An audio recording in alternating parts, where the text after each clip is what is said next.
इस कहानी का नाम शेर को सवा शेर है। एक राजमहल के पिछवाड़े में एक बहुत बड़ा सरोवर था, जो मान सरोवर कहलाता था। उसमें अनेक सुनहरे हंस रहते थे। प्रत्येक हंस 6 मास बाद सोने का एक पंख सरोवर के तट पर छोड़ देते थे, जिसे राजा के सेवक उठा ले जाते थे। एक बार उस सरोवर में विशाल पक्षी आया। उसे देखते ही सारे हंस उससे बोले, अरे भाई, तुम हमारे बीच यहाँ नहीं रह सकते। तुम यहाँ क्यों चले आए? हम हर 6 महीने बाद राजा को सोने का एक पंख देते हैं। इस तरह हमने यह तालाब खरीद लिया है। जिस पर उस विशाल पक्षी ने कहा कि भाई, मैं तो बेसहारा हूँ। बड़ी आशा से आप लोगों की शरण में आया हूँ, मगर किसी भी हंस ने उसकी प्रार्थना नहीं सुनी, बल्कि उसे दुत्कार कर वहाँ से भगा दिया। हंसों का ऐसा व्यवहार देखकर पक्षी को बहुत क्रोध आया। उसने मन ही मन निर्णय किया कि इन घमंडी हंसों को सबक सिखाना पड़ेगा। वह पक्षी राजा के पास गया और बोला, महाराज, आपके मानसरोवर के हंस बड़े घमंडी और बदतमीज हैं।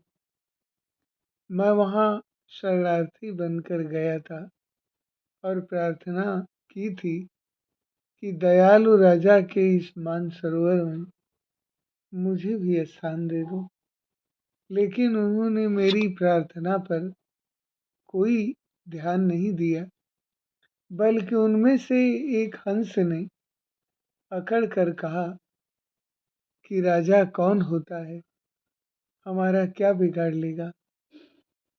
यह मानसरोवर हमने उससे खरीद रखा है। महाराज, वह लोग सोचते हैं कि सोने का पंख देकर उन्होंने पूरा सरोवर ही खरीद लिया है। हंसों ने मेरा अपमान करके मुझे वहाँ से भगा दिया। आपके राज्य में ऐसा अन्याय होना शोभनीय तो नहीं है। न्याय करें हे महाराज।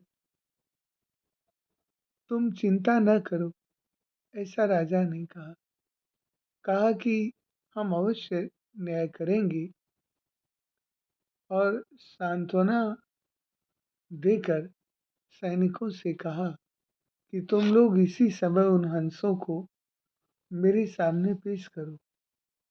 उन घमंडी हंसों को दंडित किया जाएगा। राजा का हुक्म पाकर सैनिक मानसरोवर की ओर कूच कर गए।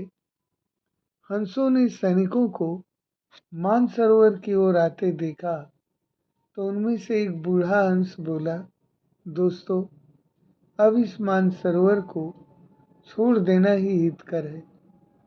लगता है इस पक्षी ने हमारे खिलाफ राजा के कान भर दिए हैं। अब हमें दंडित भी किया जा सकता है। बूढ़े हंस की बात मानकर तुरंत सारे हंस वहाँ से उड़ गए। फिर राजा ने नए पक्षी को तालाब में रहने की आज्ञा दे दी। इस कहानी से यही शिक्षा मिलती है कि घमंडी का सिर सदैव नीचा होता है। अहंकार के मद में चूर होकर किसी का अपमान करना अच्छी बात नहीं है। शरणागत तो अतिथि होता है, उसका सम्मान करना चाहिए, लेकिन हंसों ने तो उस मानसरोवर पर अपना अधिकार समझ लिया था। इसका खामियाजा उन्हें भुगतना पड़ा और उस स्थान को छोड़कर अन्यत्र शरण लेनी पड़ी।